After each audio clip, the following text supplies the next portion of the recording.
आज आलोय आपल्या पातळीच्या गाजलेल्या बाजारमध्ये. चला बघू आपल्याला काही स्पेशल बघायला भेटतं. रोम रोम भाइयों. तर नमस्कार मित्रांनो, तुमचं स्वागत आहे आजच्या आपल्या नवीन व्लॉग मध्ये. तर आपल्याला नाही होतं दळण घेऊन चाललो होतो मी गिरणीमध्ये. आपलं दळण डायरेक्ट दुसऱ्या दिवशी आलेलं. आता मी चाललोय दळण आणायला. गिरणीमध्ये आलतो आणि आता दळण आलं, थोडा वेळ लागणार आहे आपल्याला. दळण घेऊन आता मी घरी आलतो. आता मला करायचे थोडे घरचे काम, थोडं दूध आणि थोडं सामानाचं आपल्याला. तरी आलतो मी दूध घ्यायला आणि एकदम फ्रेश दूध राहतं, म्हशीचं दूध राहतंय. तर दूध घेतलेलं आहे आणि आता बाकीच्या वस्तू घेऊन टाकू आपण. ह्या मॉलमध्ये मी नाही का पहिल्यांदा आलो.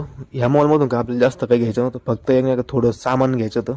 ती वस्तू अशी होती की आपल्याला तांदूळ घ्यायचा होता. तांदूळ घ्यायसाठी सुद्धा मी मॉलमध्ये येत असतो. म्हणजे काही पण छोटी गोष्ट असते तरी मॉलमध्ये येत असतो मी. The next day.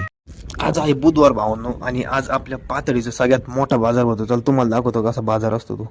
गाडी वगैरे घेऊन आता निघालेलो आपण बाजारला. लय मोठा बाजार असतो भावांनो पातळी मधला. तर तुम्हाला दाखवतो आता. इथली गर्दी, ताज्या भाज्या आणि लोकांची लगबग.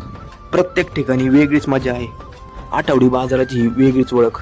एवढा मोठा बाजार असतो हा बुधवारच्या दिवशी पातळी मधला. इथं आता पिशवी जरा जड झाली, त्याच्यामुळे आता माझ्याकडे सांभाळ आलेली पिशवी.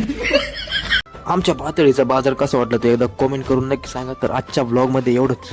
व्लॉग आवडला असेल तर नक्की लाईक करा आणि आपलं इंस्टाग्राम पेज फॉलो करून घ्या. युट्यूब चॅनल सबस्क्राईब करा. धन्यवाद.